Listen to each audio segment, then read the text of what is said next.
All right, so just for the purposes of the recording, it is September 13th. Welcome everyone to our September ICF High Country program. I'm super excited to see all of you.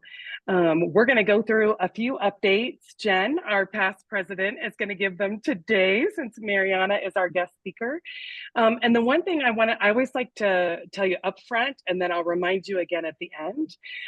But our program today, you will be getting, for attending, you will be getting 0.75 core competency CCEUs and zero point 0.7 R&D, RD, resource development, and how you will get those. So if you're new with us, how you actually get those CCEUs is by completing the survey at the end of the session. So you do need to stay for the full session. I will send you the link and I'll put it in chat so that you'll have a chance to get it. But that's how you'll earn those. It's a total of 1.5 CCEUs, 0.75 as core competency, 0.75 as RD. So with that, welcome. I know we had a couple more joining us, which is fantastic. I'm going to turn the virtual mic over and hand it over to Jen, our past president. Share some updates. All right. Thank you, Carrie. And thank you all for joining us the morning, afternoon, depending on where you are in the world, possibly even evening. We are so happy to have you all here. And I see more folks joining in with us, which is fantastic. So for those updates, we have our quarterly High Country Huddle that's going to be November 18th from 12 to 1 Mountain Time. If you hop onto the ICF High Country website, go under events, it should be listed there. That way you can register for it. We'd love to see you there. We also have a monthly Coaches Connect event. That's going to be happening October 2nd, so just around the corner in all actuality, from 12 to 1 Mountain Time as well. Again, that should be on our website under the events tab, and you'll be able to register there. And so you may have seen all of our delightful emails letting everyone know about the monthly event swap that we had happening this month and next month. So next month, fun, comfortable, the uncomfortability, fun truth about growth with James Garrett. That is a mouthful of a title, but super fun at the same time. That's going to be happening again on October 13th, so Friday the 13th. No, we changed the date. The 9th? We changed the date to the Wednesday. Wednesday the 9th. Yeah, Wednesday the 9th. Thank you for correcting me. But we're still doing it from 12 to 1:30 Mountain Time. That's correct. Awesome. Again, that should be on our website under events as well. And that's kind of some quick updates from ICF High Country. From ICF Global, if you haven't had an opportunity, check out Engage. It is a fantastic platform to be able to connect with each other and see what's happening all over the world. The credentialing series, the recordings of all of those series, and they're still happening, those are going to be on the learning portal of your ICF Global account. And then you may have seen in the newsletters, starting, actually, it's already started October 1st, they increased our membership dues from $245 to $270. And so if you haven't had your renewal for ICF Global yet, be on the lookout for that increase. And then next year in 2025, ICF is actually going to be celebrating 30 years in the making. It's going to be big. I'm sure they're going to do a lot of different activities and events and everything surrounding their 30-year anniversary. So that should be exciting. And then, you've probably seen this in the newsletter as well, coming out from ICF Global. They have been in the process of yet again revamping that credentialing exam and the experience around it.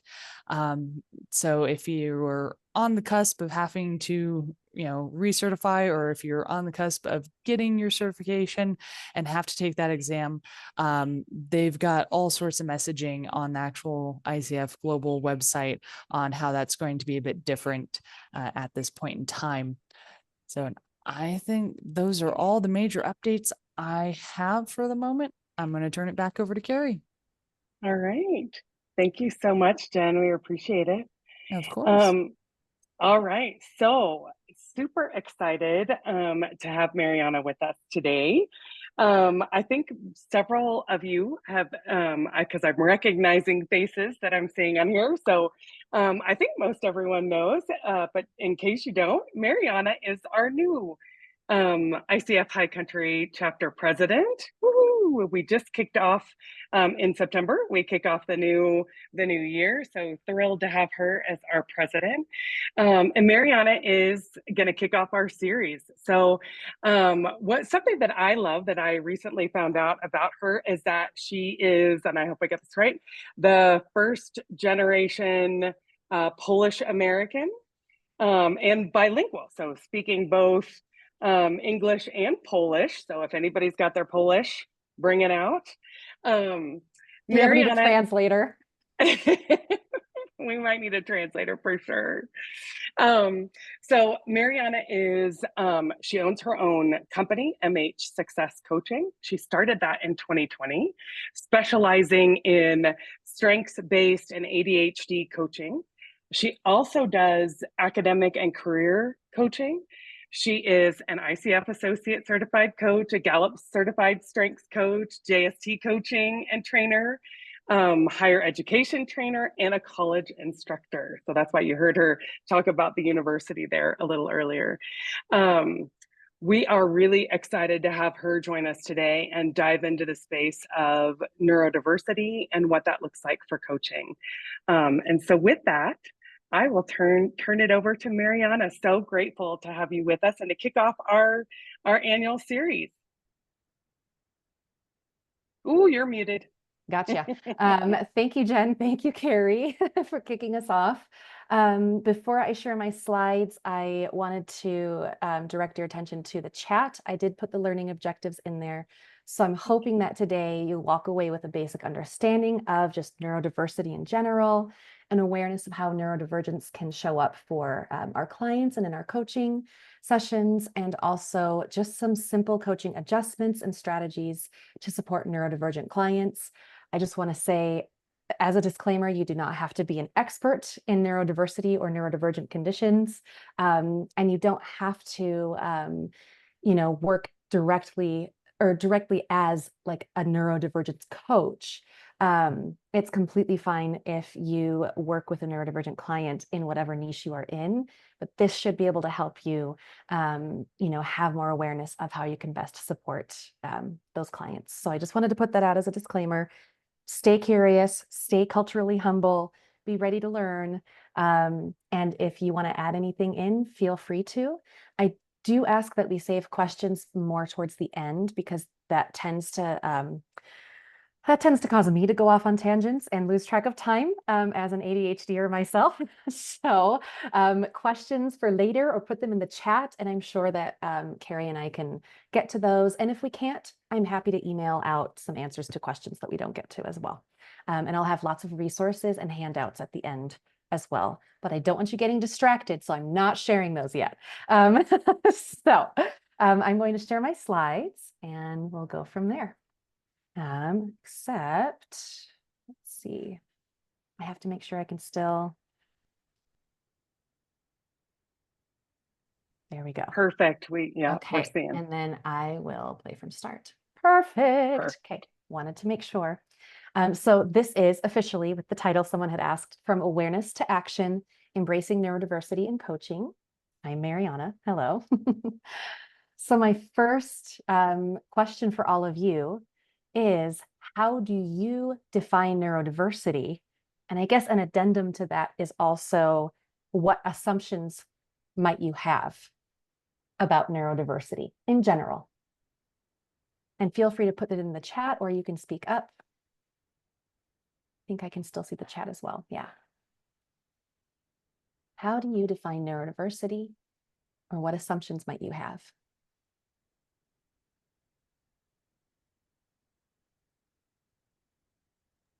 One of the big assumptions I had is that that there is that. So I so appreciate you saying we don't need to be an expert in this space, because in my mind, I sort of feel like, ooh, when we get to ADHD, maybe the boundary between coaching and therapy or counseling might get a smidge more blurred. And, you know, I don't want to step over the line in a place that when I'm not even aware. Yeah, So. yeah, we're not diagnosing, right? Even as ADHD certified coaches, we are not diagnosing, or, you know, you want to meet the client where they are. Absolutely. Ooh, that it's a label. Okay. And we will address a little bit about that, Kitty, as well. Yeah, that there is this label. That's a good one. What else? How else do you define neurodiversity?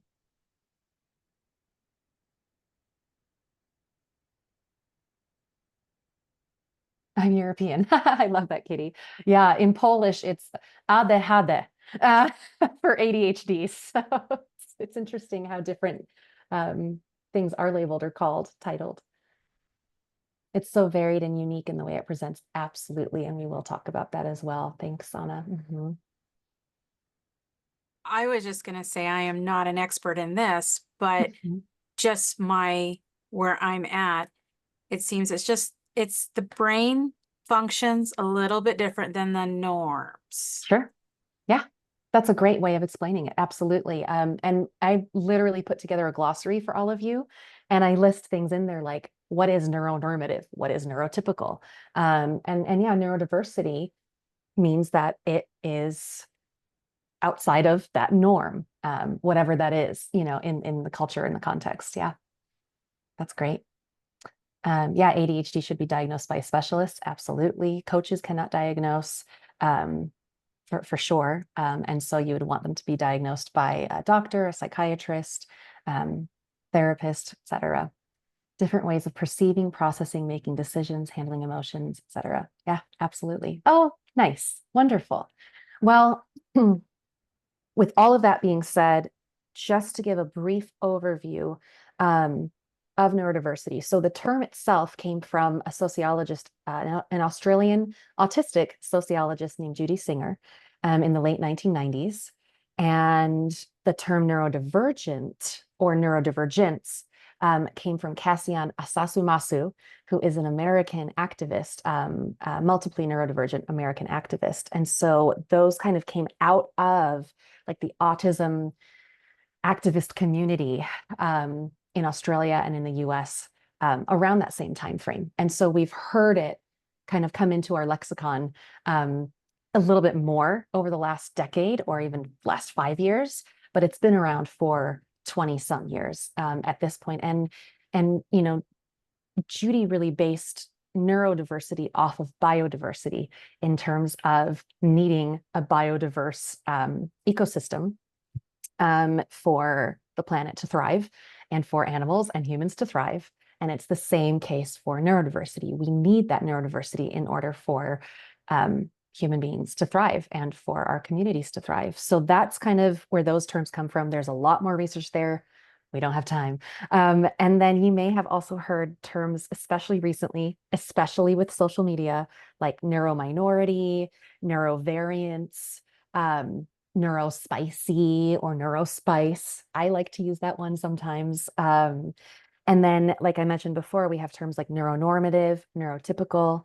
And so when we are talking about neurodivergent, and we'll dive into some of the conditions more specifically, but we are looking at anyone's brain that's working differently than the neuronorm. Lottie, neurocomplex. Yeah, there's a lot of terms, and it's constantly evolving, especially right now. So neurotypical or neuronormative is going to be what the majority of the culture, society, how it's functioning. And if there's any deviation from that, that tends to be labeled as neurodiverse. And so, as I was saying, as coaches, you know, if a client is using language that might sound like ADHD language, we don't want to assume, we don't want to necessarily place that term into the conversation. We can still meet them where they are and coach around some of those challenges, just like coaches do in general, without needing to be the ones to label it or to, use our terminology around it. So that's something to keep in mind as well. In terms of, I'm just going to go to the next slide. In terms of kind of where neurodivergence comes from, typically research shows that it's very, very much genetic. So it has genetic components, environmental components, and then those neurobiological, neurodevelopmental factors as well. So there isn't still this like, oh, we can just look at your brain scan and say that you have ADHD, for example, right? So there's still a lot of research coming out around how to diagnose and how to be able to kind of track that. But we do know that there are multiple factors that are involved, and it's different for a lot of the different conditions. And so when we talk about neurodiversity, for example, this room, this virtual room that we're in, this is a neurodiverse room. There are people in this room with different neurotypes, and that makes this room neurodiverse. So when we're talking about people, we don't want to say that they're neurodiverse, because it's like the population is neurodiverse or everyone in this room is neurodiverse. It's not the individual. And so that's where we tend to use the term neurodivergent. And so we do tend to see certain conditions talked about more often, or that just have a higher frequency in the population, in our educational system, in the workplace. And so that ADHD is a big one. So it's attention deficit hyperactivity disorder, autism spectrum disorder, and then there's 3 others that fall under learning disabilities. And so we do tend to see these a lot more often, or kind of co-occurring, but there's so many other conditions that fall under the umbrella as well. But these are commonly heard about, talked about a little more often: dyslexia, dysgraphia, dyscalculia.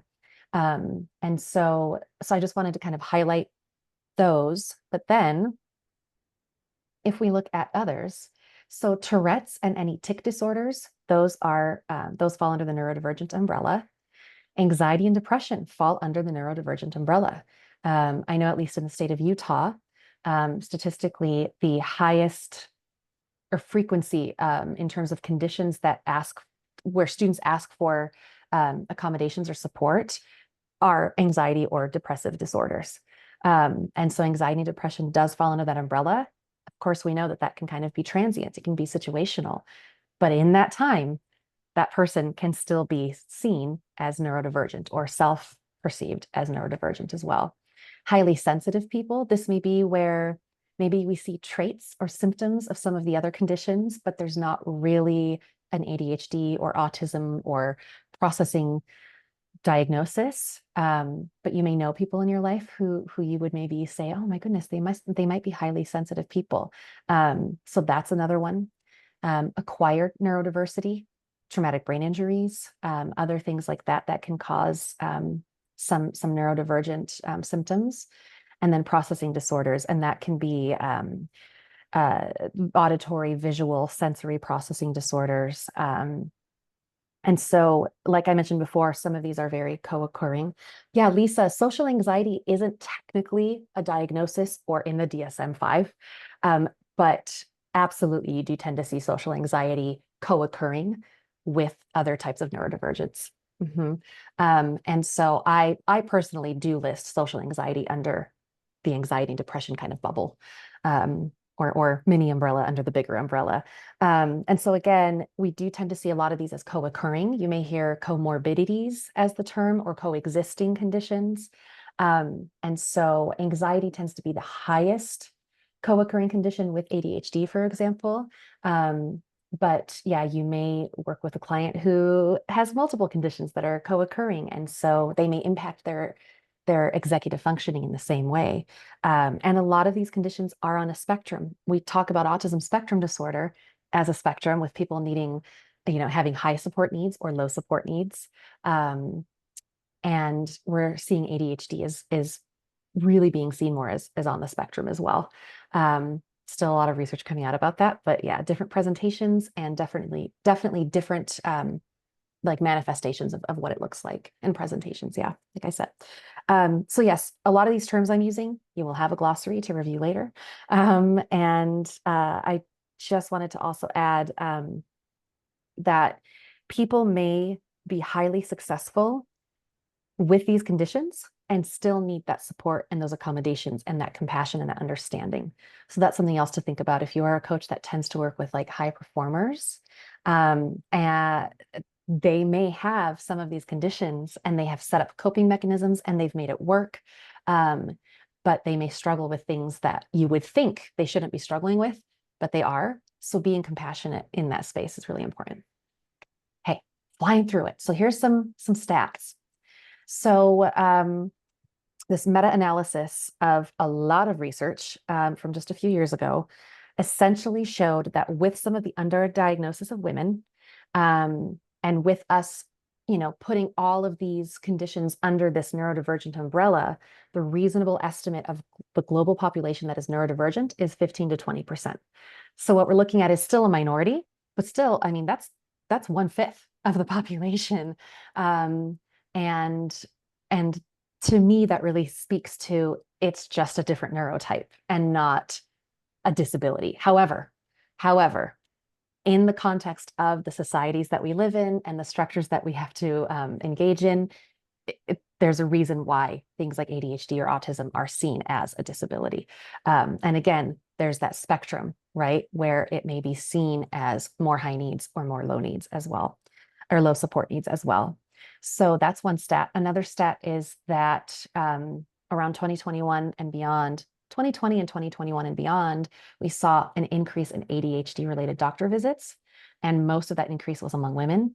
And you may have heard and seen more and more articles and information around women and girls and ADHD, which have been severely, severely underdiagnosed and under-researched.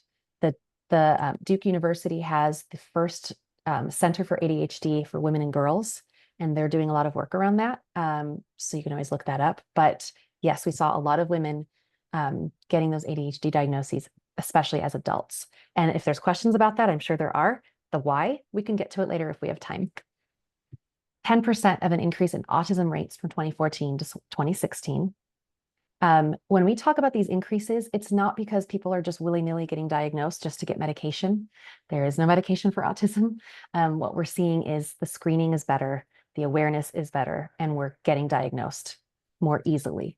And so if we think about it the way we think about left-handedness, there weren't a lot of left-handed people 100 years ago, right? You would get slapped if you used your left hand in school.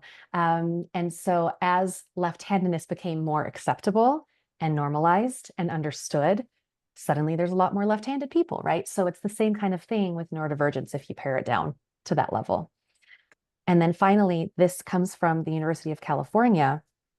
21% of students with disabilities, out of all of them that report disabilities, 21% of them report that it's autism and or ADHD.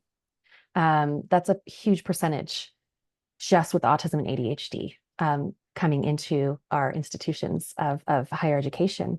However, neurodivergent students tend to have the lowest graduation rate of any other disability group.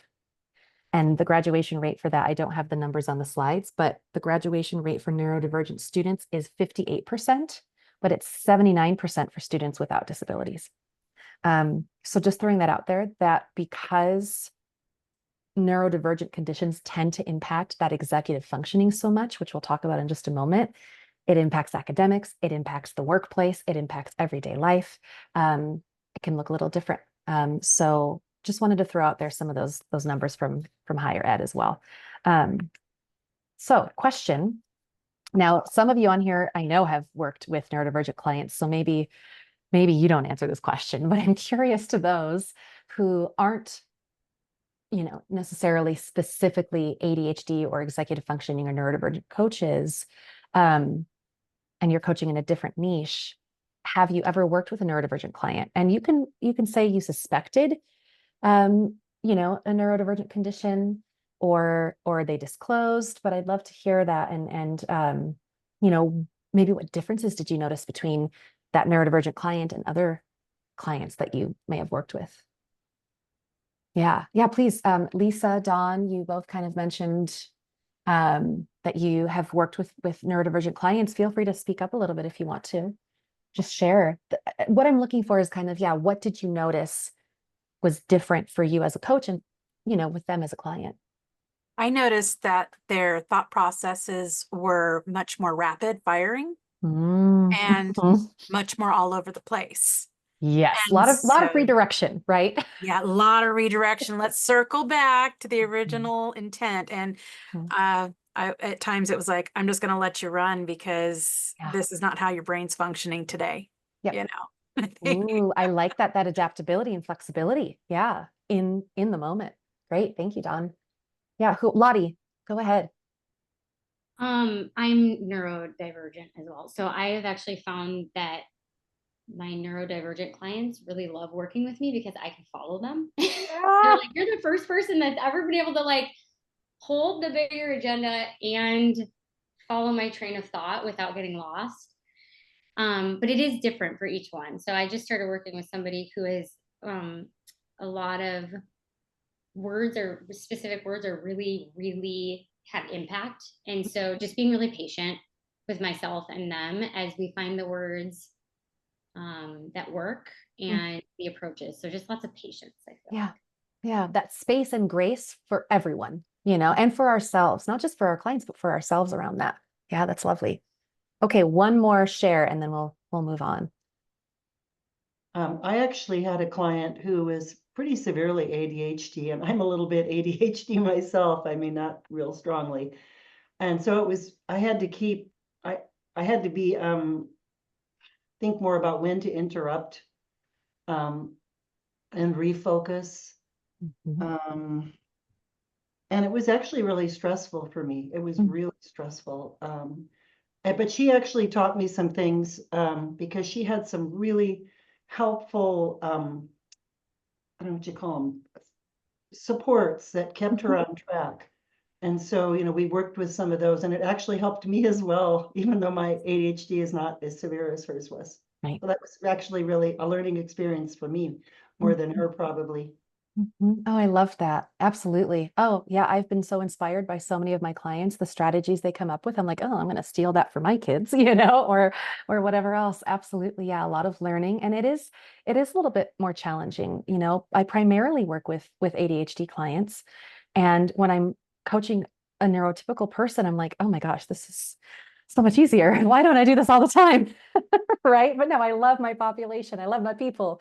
But there is a difference there for sure. And again, if it's stressful, then yeah, you don't need to go down the I'm going to be an ADHD coach route.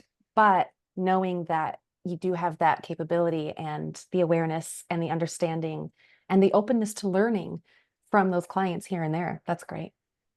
Thank you everybody for sharing. And some of the things that you've offered, we will talk about later as we talk about strategies to support neurodivergent clients. Okay, executive functions. Our executive functions, we all have them. They are in our prefrontal cortex and the front of our brain. And they are the functions that activate, organize, integrate, and manage other functions. They are the CEO of the brain, the ringmaster of the brain, the conductor of the brain. That's what our executive functions do. And they are strongly affected by a lot of neurodivergent conditions. Like we talked about before, it's a bit of a spectrum. And so what one person with autism is struggling with in terms of executive functions is not going to look the same as someone with dyslexia and anxiety, but it could. And you may see certain executive functions, dysfunctions exacerbated. So if someone's already struggling with activation, for example, getting started on things, and they're dealing with depression, that's going to exacerbate that executive dysfunction around motivation, getting going, getting started on things. So you'll see that sometimes where it's like, oh, but it's not up to us to parse out, is this the autism? Is this the ADHD? Is this depression? Is this this? It's not up to us to do that. It's about the person, their situation, and how to coach them through that as a whole person, right? But it's good to be aware of what these are and what they look like. So if you were to Google executive functions, you will find so many different videos. There's the traditional Brown model, who he has it in 8 different categories. I've kind of morphed other models into this one for my own sake, and that's what I'm sharing with you, but you can find a lot of other information and short little videos out there. So we're going to talk through these. So activation and completion is going to be that task initiation, getting started, task completion, following through on things, or having like that task or analysis paralysis. Again, these are all things all humans have. It just tends to be more challenging often for neurodivergent folks. So it's like, oh, I forget my keys sometimes. Sure, that's human. It happens. Your sleep habits could affect your executive functions as well. But when it comes to a lot of neurodivergent conditions, there is that kind of wiring piece that affects them. So activation and completion is one. And then we have attention and focus. This is where people traditionally kind of imagine those inattentive, daydreaming kind of ADHDers who may, be distracted or not paying attention as they're talking to them, losing their train of thought, multi-step processes or sustained mental effort can be challenging. It can be, they get to a point where I'm done, and they want to just get distracted by something else. And it can get hard to activate on that again. So yeah, attention and focus is a big one. It's not because they have a deficit of attention. It's because there's an abundance of attention, and it's going in 50 bazillion different ways. Time blindness is another one, around not knowing how long something might take, thinking I only need 10 minutes to get to this function, but not taking into account that there's going to be obstacles in the way, things like that. Cognitive flexibility. We tend to see this in just regular developmental stages of the human. So, a lot of these things, younger children or like preteens may still struggle with. And so if you're working with a younger population, some of these tips might be helpful for them in general, let alone if there's neurodivergence there. And so cognitive flexibility is where they might have a hard time switching gears, transitioning between tasks, or even like larger projects or tasks, being able to see things from another point of view. When we ask clients to generate possibilities or vision with us, they may have a hard time doing that and might need some more concrete support there. That fixed mindset versus growth mindset. So that's the cognitive flexibility piece. Emotional regulation is another big one. That even adults, neurodivergent adults, are dealing with often, and that is that impulsivity, managing intense emotions, truly feeling the emotions so strongly, even if a neurotypical person thinks that they're overreacting or it's not the right kind of response for whatever it is that's going on. Short-tempered, low tolerance, rejection sensitivity, which means that when they feel perceived rejection or there's real rejection there, it hurts really, really deeply, and they may carry it with them for a long time. It's really hard to let go of. Organizing and planning, that's a big one. Prioritization, being able to break down tasks into smaller components, time management, lack of like systems and structures for themselves. So they might be doing really well if they're 17 and living at home with mom and dad, and in sports before and after school, and in classes, lots of structure, lots of systems. And then they go on to college and they're asked to do all of that on their own. And if they didn't learn how to set that up for themselves, it's a crash and burn situation a lot of the time. And so being able to help our clients scaffold so they know how to be able to do that for themselves, that's really important. And then finally, working memory. This is where we have that forgetfulness or missed appointments or meetings, forgetting to respond to emails or texts, a need for repetition, missing steps, misplacing things like that. So people tend to get very, very frustrated around their working memory challenges and kind of beat themselves up over it. So those are the executive functions. Again, you can find a lot of different definitions of them, but that's just for the purposes of an overview today. The other thing to know, and this is about ADHDers, but we see it with autistic people as well, is that there tend to kind of be 5 motivators. And this research comes from Dr. William Dotson, who's a big guy, big name in ADHD research. So the 5 motivators are interest, novelty, challenge, urgency or deadlines, and passion. And so with these, as you're working with clients, as you're kind of thinking about that intrinsic or extrinsic motivation, neurodivergent clients may need a little bit more of that extrinsic motivation occasionally than maybe neurotypical clients. The reward system is literally different in the brain for ADHDers than neurotypical people, per MRI studies that have been done and parts of the brain that lit up.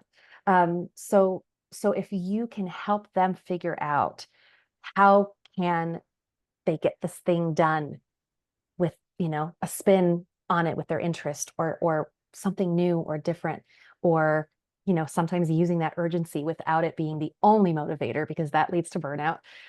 Something challenging. What's their passion, right? What are they really passionate about?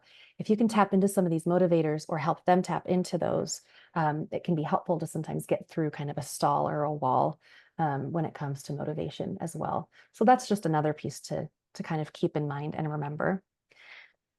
Okay, so with everything that we've just talked about and I've just shared, which is an info dump, in what ways might neurodivergence impact coaching?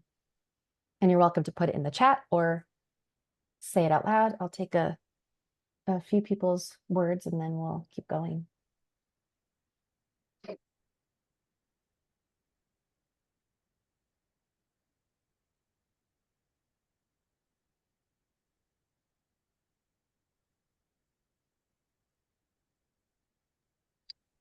I think it's not just like how does accommodating clients neurodivergence impact coaching, but it's also are we giving them the space so that they can adapt to us? And recognizing that it could take a few meetings before we kind of feel that groove and that comfort level be established. Mm-hmm. And honestly, Joey, with what you just said, I'm seeing Lisa's comment in the chat. Wouldn't that cognitive inflexibility, seeing things from another point of view, be difficult in coaching for generating insight? But I'm also kind of thinking, we don't have to be experts, right, in the neurodivergent piece, but being aware that there may be some of those things that you have to kind of get through first and help build some of that kind of self-determination for them. It might have to happen a little bit more in the beginning than it will later on. Whereas sometimes a neurotypical client comes in and they're like right off the bat ready to, to do some of that kind of work. So it goes along really nicely with what you just shared. Yeah, absolutely. We have the space and grace again for everyone involved. Yeah. What else? In what other ways? I love that. In what other ways might neurodivergence impact your own coaching?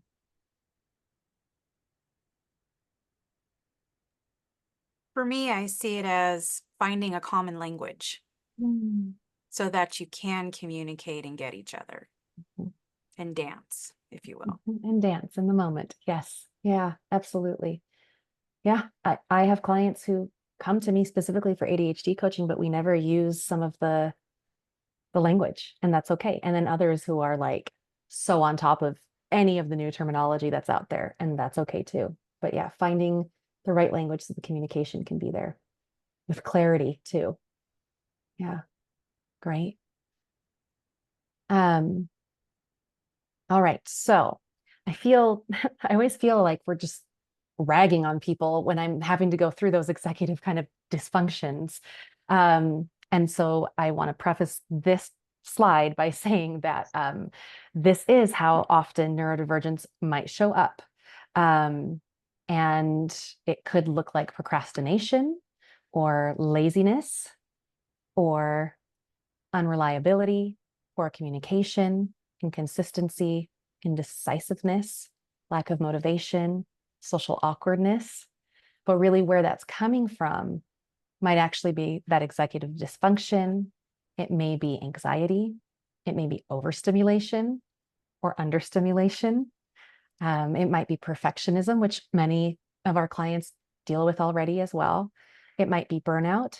It might just be processing differences. And so you may shift your approach. And it might be that emotional dysregulation. So again, a lot of the time we see the terms on that left side of the screen. And I know everyone here is a coach, and we are all coming in with a respect for culture and context and not making assumptions, but everybody has those unconscious biases. And so we may sometimes judge without truly understanding where this might be coming from and how coaching can help to, to build some of those skills and strengths. So again, I don't want to just be ragging on us neurodivergent people. And I wanted to add that neurodivergence can also show up as creativity, innovation, a specialization, immense resilience, really strong empathy as well, adaptability, enthusiasm, those 5 motivators, honesty, integrity. They may have a hyper focus where if it's something they're interested in, they will get it done in 24 hours and then need a break for 2 days. Advocacy, it may come out as energy, curiosity, determination, and compassion. So there's a lot of, I don't like to say like superpowers, like neurodivergent superpowers necessarily, because I don't know. It can just be challenging and it's not all a superpower, but I do think these are some really great positives that we see with neurodivergence as well. And a lot of the things that we looked at on the previous screen can be coached around, and you can help your clients build the skills and tap into these words or these values or spaces to make them stronger too. So in terms of, can I still coach neurodivergent clients without training or any kind of credentialing? Sure. But, you want to be probably coaching them, like stay in your lane, coaching them around whatever it is that your niche is, whatever it is that you're doing. But what I'm trying to say with that is to not be afraid of working with neurodivergent clients. And so again, that awareness and understanding helps with that. Okay, so what can we shift in our coaching? How do we accommodate? So kind of what Joey was saying, like, yes, we accommodate, but we also have to allow for them to get used to us. These are just some things we can do. So movement, for example, whether you're meeting with them in person or virtually, does the client need to pace on their phone and coach that way? Walk, rock, fidget, do something else physical while in the session, allowing for that and allowing a safe space for that, because I've had so many clients say to me like, oh, I'm allowed to, you're okay if I like don't sit at the computer the whole time? Yeah, I don't care. We're still doing it. Or I've met up with clients in person where we do bring a board game and we play a board game while we coach, or we go for a walk while we coach, whatever it is. The environment, being aware of sensitivities to, lighting, fragrance, overstimulation in the environment. So that would be, in a physical office space, obviously, but just being aware of those processing or sensory needs that people may have, or have some fidgets on hand to help out if you need to, or shut off the lights if you need to, have some lamps, things like that. And then flexibility. Maybe I'm a little too flexible, but if you have a no-show or they're late, or, you have a cancellation policy, how can you adapt? You don't have to necessarily adapt to all clients, but if somebody discloses neurodivergence or discloses that they struggle with time management, then, how can you adapt that no-show or cancellation or late policy? I'm very flexible. If they have to reschedule, I'll roll it over to the following week, for example. Or if I had one client who I texted for the first month, the day of, checking in that he was still good to meet at 5 p.m. that evening. And he would always check back, yes. One Wednesday, he texted me in the morning and said, guess what? I'm texting you this time, 5 p.m. And I was like, okay. 5:30 rolls around. He hasn't responded to my text. He hasn't shown up. And I get a text from him that says, well, poop. So he was ready for it and then he missed it. And we rescheduled for another time and it was fine. And so having a little bit of that understanding and compassion around the one-offs or those times where that happens, knowing that population or knowing that client. Of course, if it becomes a pattern, then there's things to address there. But yeah, being a little bit more flexible, making sure that you have auto reminders and things to send out to clients. A strengths-based approach. Neurodivergent people often have trauma from a lifetime of failures and hits to their confidence. They do tend to hear more negative messaging throughout their lives. So they do tend to struggle a little bit more with that, with autonomy, with feeling competent, and that self-efficacy. And so they may have more self-criticism or negative self-talk than neurotypical clients. So coming at it from a strengths-based approach is even more important. So leaning into strengths, leaning into the wins. I'm sure many of you already do that, but it's kind of really key, even to kick off meetings or sessions with those clients, is to talk about the wins, because sometimes they want to show up and immediately just talk about what they didn't do or didn't get done, how they failed or didn't follow through. And so leaning into the wins where they've been successful in the past. And a lot of the time, clients may struggle with seeing their progress. So being able to make those observations or sharing with them the progress that you've seen, maybe around a certain goal that they've had, can be really, really helpful, because if it's not now, then they're not able to kind of like see it all in a bigger picture sometimes.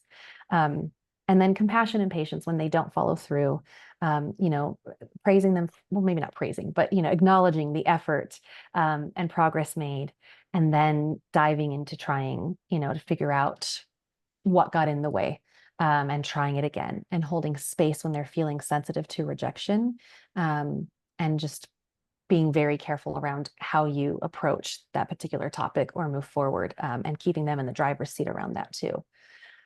Okie dokie. The coaching process. So I would like to just pause for a moment, and see if there is, I don't even know what time it is, y'all. Great, we still have time. So I'd like to pause for a moment and just see if there's any major insights or thoughts anyone would like to share in addition to what we've already talked about before we go into this next piece that will take a little bit of time and before we do our breakout. Yes, Lisa.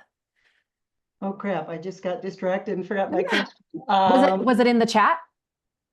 I think one thing that might be really helpful, I'm just thinking about this, would be to ask our clients, or would it be helpful to ask them, like, what accommodations would you like us to use to, to really help you succeed? It just seems like, because a lot of neurodivergent folks will ask for special accommodations when they take exams. So I'm wondering if that would be helpful also for coaching.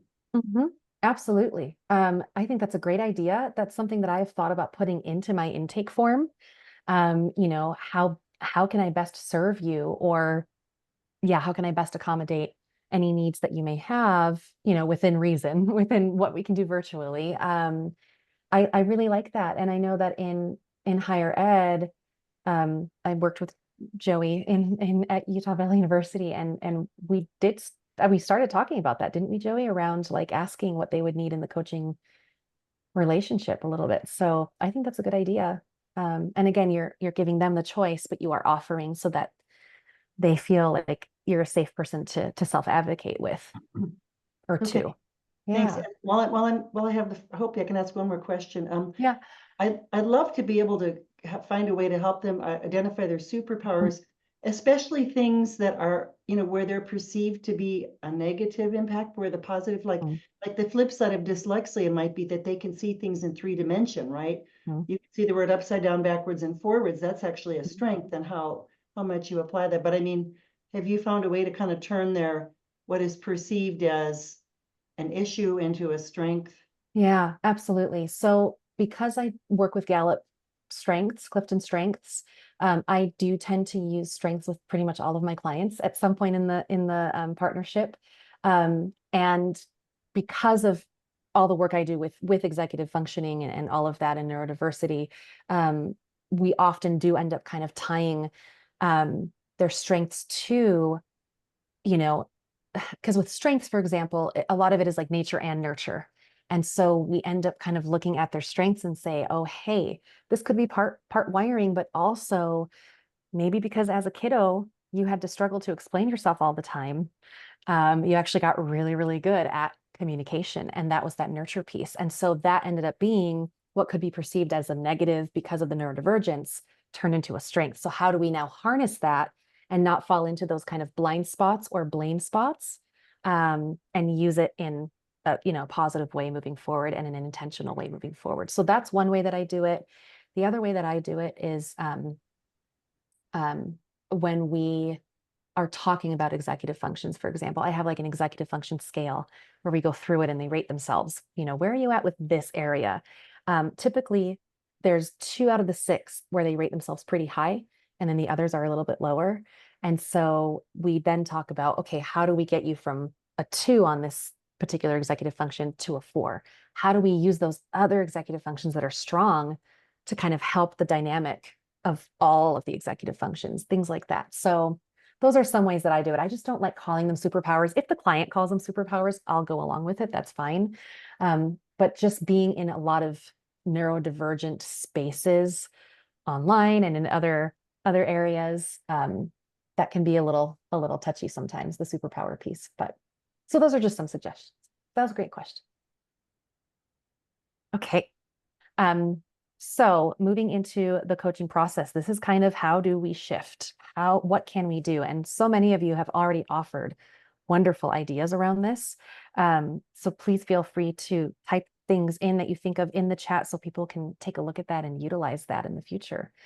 But as we're talking about setting the agreement, you know, the overall agreement for coaching, right? They come to you and maybe they want to work with you for 6 months. That's kind of their ballpark time frame. It may take some time to get through the weeds, kind of like what Joey was saying earlier too. It may take some time to build that relationship in a way that this client has never experienced before, to see themselves as an expert and as a partner, a true partner in this relationship instead of some of the other dynamics they may have experienced in their lives or in their careers. And so it may take some time to kind of triage things, get to those things that are really impacting their function, and then you can get to more of an overall agreement around what are they really wanting to walk away with in terms of maybe longer term planning, longer term goals and investment in future plans. So there's a lot of trial and error and experimentation. And so, you know, you're kind of, if you picture like the Maslow's hierarchy of needs, you know, we're getting through some of those lower levels first before we can really get to that self-actualization piece. And with ADHD coaching, for example, that's kind of expected. And so yeah, you might not have a ton of sessions in the beginning where you're able to get really deep into that evoking awareness. It's going to feel a little bit more task-oriented or action-oriented in some ways. Sometimes the session agreement itself can be a bit of a challenge. You might need to get way more clear on you know what the outcome is going to be or what the goal is for the session. They might require more clarification or help kind of getting there. And the other thing too was what Dawn was talking about is being able to redirect, right? Being able to pause the coaching, confirm where the client wants to go, because there may be 3 tangents that they've shared at this point. I know I'm like that when I coach, and I appreciate, or when I'm a coachee, and I appreciate when my coach is like, okay, wait a minute. You're talking about this now. Are we still here or here? So a little bit more of that redirection, bringing it back to the main topic. Yeah, so it can be a little difficult to stay on track as well with neurodivergent clients sometimes. And then with communication, you know, in some instances, it may be better to ask shorter and more kind of directive questions. Or, you know, I don't want to say you're not telling them what to do, but it's just a little bit more concrete. Or, you know, again, when we talked about them having a hard time maybe generating possibilities, you know, asking if you can share some potential options and give them 3 options based on what the need is, and then putting them back in the driver's seat around what are your thoughts on those? What sounds like it might work for you or might not? They might need a little bit more of that than a neurotypical client. So a little bit more directive, maybe slowing down the pace of your coaching. Again, I think it was Lottie that was saying, you know, my clients love it when, you know, I can match their pace, right? But you may have clients that need time to process that information. So really being able to hold space and silence when they need that. Yeah. So again, also clarity is important. You may have a client where you notice if you make sarcastic little jokes or something, they don't really respond or whatever. Okay. Noted, right? I'm not going to use those kind of little jokes. That doesn't hit maybe, or maybe this metaphor, this analogy isn't hitting, or those don't hit that often. Like being aware of how to adapt based on what you're noticing. And a lot of my clients really just want clarity and direction. That's what they're hoping to have in the workplace. That's what they're hoping to have in school. And so even with coaching, having that clarity and that direction, even if they're the ones coming up with it, they may need some help to sometimes summarize or plan that. And then when we talk about competencies, right? Actively listening, evoking awareness, facilitating client growth. If we're not well versed in neurodiversity or spotting it, we may miss when people are masking. So maybe they're suppressing a stim, like they want to be rocking back and forth, or they, you know, they're jiggling their leg, or they're being overly careful in what they're saying because they don't want to say the wrong thing. They're reacting or responding the way they should be reacting or responding. So letting them know ahead of time, like, you don't need to have an answer. There is no right or wrong. Again, that clarity of what this can look like might need to be a little more clear, because they may still be trying to mask to kind of fit into this role of what a coachee should be. They don't have to have a solution in the moment. Noticing those facial expressions, that body language. Was that question too complex? Does it need to be clearer? And it's okay to rephrase that. You may need to spend a lot more time in the self-reflection and exploration stages. And so it's the needs, the values, the wants, the strengths. I think somebody mentioned up there some kind of approach that sounds similar, where you may have to spend a little more time there because they may have never have self-reflected in this way, or been asked these questions. So yes, helping with brainstorming processes, being careful with metaphor and analogy, maybe using tools and visualizations more often, to explore options, identify steps, visualize goals, breaking down tasks into smaller steps, chunking it down, doing it now, not later. That's a big one. So if they're really struggling with making an appointment with the doctor, but they really need to be, and it has come up for 3 sessions now, would you like to make that appointment right now? I can do that. Yeah, let's get it done. Do it now, not later is great for a lot of clients. And then rethinking common tools or strategies, the planner, the calendar, really helping them figure out based on what their needs are, you know, how can they create structures and systems for themselves that will actually work, not just because they're told that this is what they should be doing, but being able to take that feedback as well. Like, no, that stinks. I don't want to do that. Okay, what's coming up for you? You know.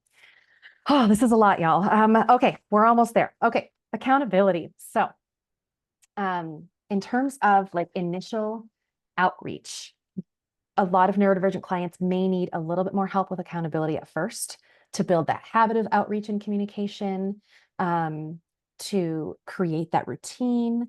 And so I'm always a little bit more open with initial kind of check-ins or outreach in the beginning, and then really, you know, get them to a place where they're expecting to do that as a part of their routine.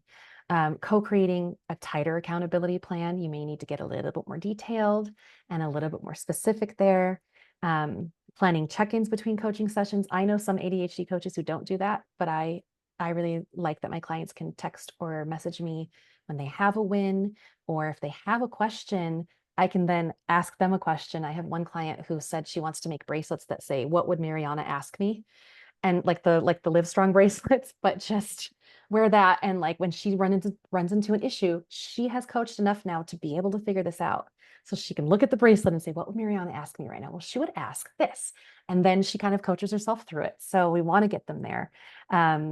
And yeah, coach towards that client initiated accountability as well.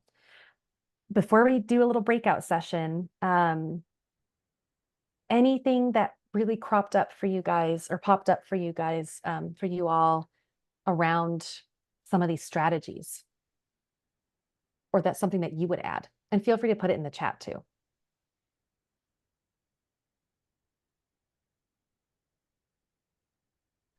Soraya has her hand up. Oh, sorry, I couldn't see it because of the little black bar. Okay, go for it, Hello, Soraya. everybody, Hi. and thank you, Mariana. It was great for me because I was, I had fear about working with ADHD. I have a few friends that have got ADHD, and challenging with them is a little bit difficult. But when you are in their way and understand them and going with them and collaborate with them, they are so creative and hyperactive and energetic and happy and Enthusiastic, right? honest, yeah, and honest. And for example, in trips, they have a lot of creative new ideas and so on. But by your lecture, and I could say I'm changing my mind that by changing my approach, I could manage the coaching sessions with ADHD, and the result would be the wow and excellent result. And when we could go together and a good partnership with an ADHD, I think the result could be some sort of miracle and some new creation, new ways. And I should say, after this session, I would try to work in ADHD and neurodiversity more than before. Thank you. Oh, you're welcome. Thanks for saying all of that. It's so true. That's why I like doing these presentations, because it's this awareness and it's this, we are all capable. We've been trained to be able to do this and to see our clients as, you know, these whole creative, resourceful people. And so as long as you're kind of aware and it doesn't feel as scary or, oh, it's not my place, it feels much more doable. So thanks for saying that. Lisa, go for it, and then we'll do breakouts. You mentioned that metaphor could be an issue. What's the reason for that? Is it just not specific enough? And so it's interesting because I have a number of ADHD clients with autism and ADHD, which, by the way, was not allowed to be dual diagnosed until 2013. So if you tend to see more and more people now saying that they have autism and ADHD, that's because it literally wasn't allowed to be diagnosed until over the last decade. I have a number of ADHD clients, some of whom are amazing at, I mean, they metaphorize everything. And I'm just like constantly keeping up with that metaphor throughout the rest of the session, and they're brilliant. And then others that need it to be a lot more concrete, more tangible, and it's hard for them to kind of visualize within that metaphor or analogy space. So that's the thing. If you use that kind of language and you notice that they're not quite catching on or it's not quite hitting right, then maybe that's not right for them. But of course, if they're using it, go for it, you know. Yeah. So I would say I see that more with autism than I do like with ADHD, for example, or like ADHD than ADHD. So would imagine it's kind of like when you come like yourself, Mariana, where you speak a different language, that sometimes metaphors just don't translate when you go from one language to another. Yeah. It's true. Absolutely. That's a great, and as we're talking about common language, right? Having that common language, that's a part of it. Yeah. All right. Let's see. What time is it? Okay. So let's about do 10 after. Let's do a 10-minute breakout. What I will do is quickly share the screen. We're going to do small groups, and I think Carrie's setting those up on the back end, or did already. Thanks, Carrie. So I will read through these, and then I'm going to plop them in the chat so you have access to them when you go out to your breakout.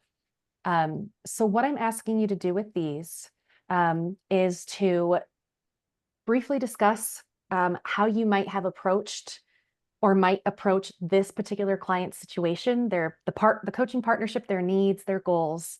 And now with the knowledge that you have from today's session, in the last hour of your life, how might you approach it differently? So that's kind of what I'm looking for, is to have you discuss within your small groups what you might have done originally and how you might shift it moving forward. That's what we want to see, is that the learning from the session. So the first case study is: your client, who recently disclosed their ADHD, has expressed a strong desire to pursue multiple professional goals in the next few weeks.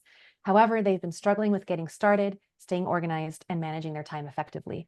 This has led to challenges in following through on tasks and meeting deadlines.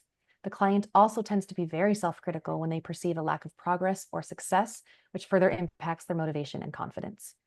And then the second one: your client, a dedicated employee who has recently disclosed their autism, aspires to advance within the company but feels overwhelmed and uncertain about how to proceed.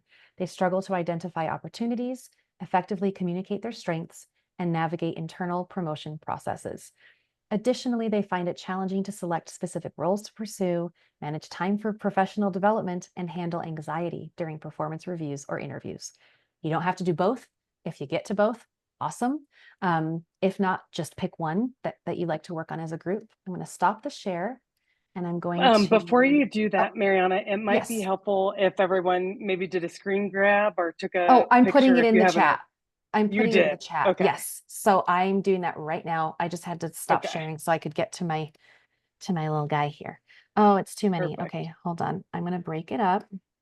Okay, so in small groups, here's the instructions. Doop, doop. Oops, I didn't bullet point it, but that's okay. That's And all right. then here are the case studies. That way you all have them to take with you. There it is. So you should all have Perfect. it there.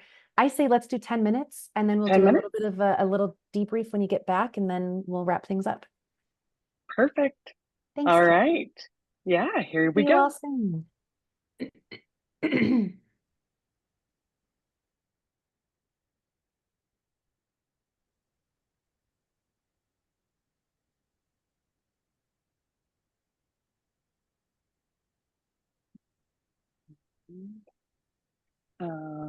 Should we pause the recording for now? Oh, yes. Yeah, we will. And then, yeah. And here they come. They've got about 30 seconds.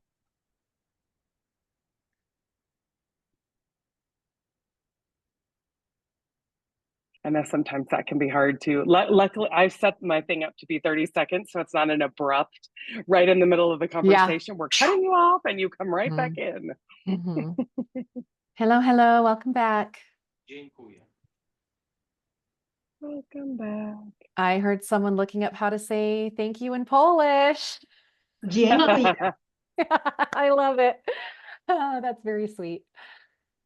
All right, I think that's everyone. Yeah, Carrie, is that everybody? Okay. It is. It sure is. So yeah. Let's take like 2 minutes to just talk through that experience. If a couple of the groups would like to share what they do differently now that they know what they know with either of those case studies. Mariana. So hi, Shammy. Hi. So we had I'm familiar with I have clients and primarily work with people with neurodiversities, and both the other ladies had never or had no or very little experience. So we actually spent our time, they were picking my brain and asking some, you know, I gave them some basic things that I see and that I do. So we didn't necessarily go through the case studies, but we talked about some of those things anyway. Awesome. That's great. Thanks. Yeah, thanks for doing that, Shammy. Who else? maybe someone who doesn't have that experience and what you would do differently now. Yeah, we talked about the first scenario, and when it came down to the question of how to prioritize, there was a great discussion there about, you know, what's necessary. Like what we think is easy to prioritize is not necessarily easy for someone who has that challenge. And so, the Eisenhower matrix, Giovanna, who's in our group, had the experience. Yes. Talked about that, like the importance and urgency matrix there. And that was something very useful for me to know. Yeah, that's great. And if anybody else wants additional tools and things, feel free to email me either at my ICF email address, or I'll share my business email address. I'm always happy to share some of my favorite tools, and Eisenhower Matrix is fantastic. Yeah, great. Oh, okay. I'm going to move on just because we are 5 minutes away from the end. So I'm glad that you were able to take some time together to talk through that. And I like that the groups were kind of accidentally split into people who had the experience and people who didn't, so you could all share. Feel free to put this in the chat just for the sake of time. What is one takeaway from today's session that you are taking away and will use moving forward or implement moving forward? And I'll kind of read some out loud. What is one takeaway from today's session?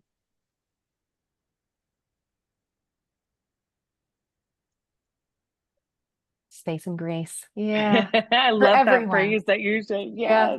For everyone. I love when you said that. I was like, that is so great to remember. Thank you. It's easy to remember too, right? Yeah. Yeah. Passion matters. Yeah. Yeah, those techniques. Common language. Yeah. Oh, communication landing both ways. Absolutely. And being that person for them. Yeah. Wonderful. Okie dokie. So just as a plug, October is ADHD Awareness Month. It's also Halloween month, my two favorite things in one month. It's the best month. So I'm going to put in the chat a couple of links for you if you're interested at all. There is literally an ADHD Awareness Month website that gets updated every year. And so that is ADHDawarenessmonth.org. A lot of really great resources there, communities, groups, etc. And you may see a bit of an uptick in any colleagues that you have that are ADHD coaches doing a little bit more of this kind of awareness promotion in the month of October. If you are in Utah, I have started an organization called the Utah ADHD Collective.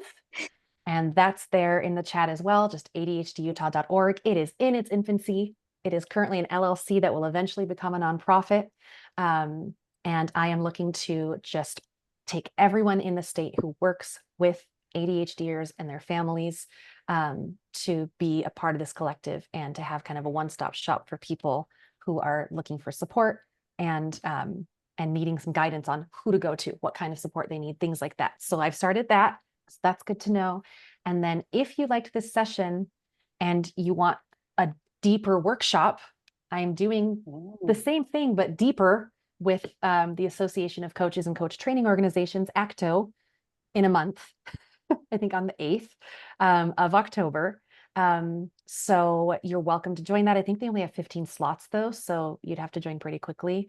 Or if you have friends that could benefit or colleagues that could benefit from this kind of session and a little bit of a deeper workshop, it's a 3-hour.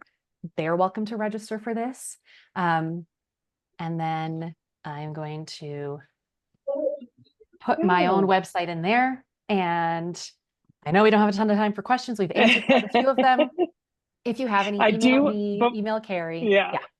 I was just going to say, I do want to make sure before, and I think, if anybody has questions, want to leave a minute or two for that. But I also want to make sure, I said this at the beginning of the program, and I just want to make sure everybody has it.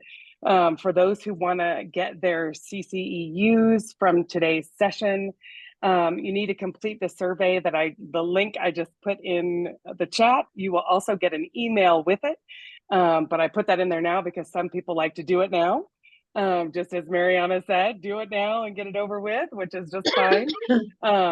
But we ask you to fill out that survey, and that is how you'll get your 0.75 core competencies and 0.75 resource development.